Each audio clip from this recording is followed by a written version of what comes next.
YouTube? What's good with you? I'm Kevin Robinson Jr., fresh out the gym. That's why I look a little grimy. Got to line my beard up and shit, but the game is still gonna be potent as fuck. If you ain't never been here before, make sure that you like, share, subscribe, all of that good shit. You feel me? Make sure you do that. But let's get into it, man. So the topic is growth blockers. We're gonna talk about 5 different things that can and actually will block your growth. You feel me? And pretty much all of these I have definitely had at certain points. You feel me? A lot of y'all watching my shit, but you're not subscribed. Hit that motherfucking subscribe button, man. For real. I'm watching your ass. Nah, for real. Subscribe to my shit, man. Comment, like, all of that shit. I appreciate it. Number 1, growth blockers. Number 1 is arrogance. Arrogance. Your arrogance will block your growth. Trust me. When I worked in music 10 years ago, I was making a whole lot of money.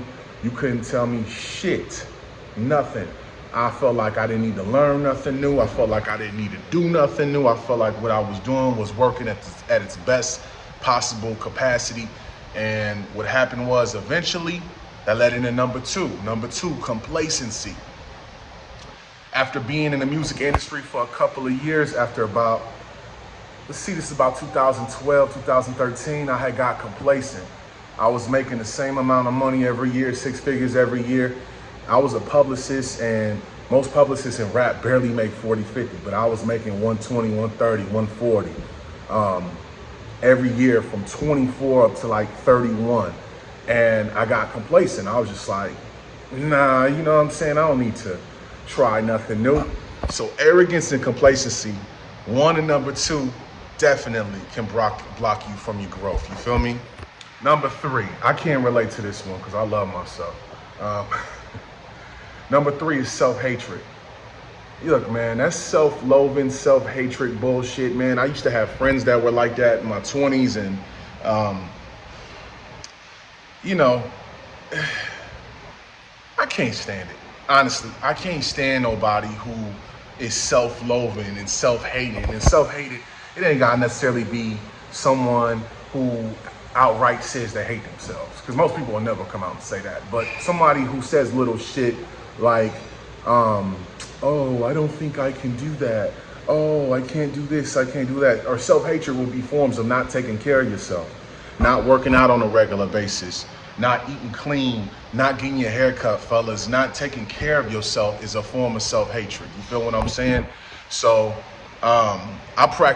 we preach on here, look your best, act your best, practice your best, and do your best. You feel what I'm saying? And you can't do that if you walking around with some self-hatred bullshit. You feel me? So if you got on some self-hatred shit, you ain't gonna grow, period. Next one, number 4. Hit that sub button. We're getting through this real quick. Number 4 is fear of failure. Look, man, if you are afraid to fail at anything, you're never gonna, if you're afraid of even just trying something because you don't want to look crazy. See, people give a fuck too much about what the next person thinks. Fear of failure really comes from, I'm worried if I fall on my face, people will laugh at me. Fuck what people think, man. Fear of failure will block your growth. And this is one I actually did have, man. When I was younger, I was afraid to fail. And it stopped me from trying a whole bunch of new shit that could have made me more motherfucking money. A whole lot of different shit, you know what I'm saying? So fear of failure is number 4. Number 5 is perfectionism. You know what I'm saying? Trying to be a perfectionist. The problem with trying to be a perfectionist is generally it leads to you over-analyzing, analysis by paralysis, where you analyze things so much to a T before you even try the shit that when you do try, you end up failing. And when you fail, you end up not wanting to try anything new. So what you do is you start to perfect things that are within your comfort zone. You're an ace at things that you've been doing for 20, 30 years, but you're not willing to try something new so that you'll grow. You feel what I'm saying? So that's not good. Perfectionism definitely can block your growth, all right? Number 1, arrogance. Number 2, complacency. Number 3 is self-hatred. Number 4 is fear of failure. And number 5 is perfectionism. You feel me? If you found any value watching this video today, hit that sub button, like, share, comment. Peace and love.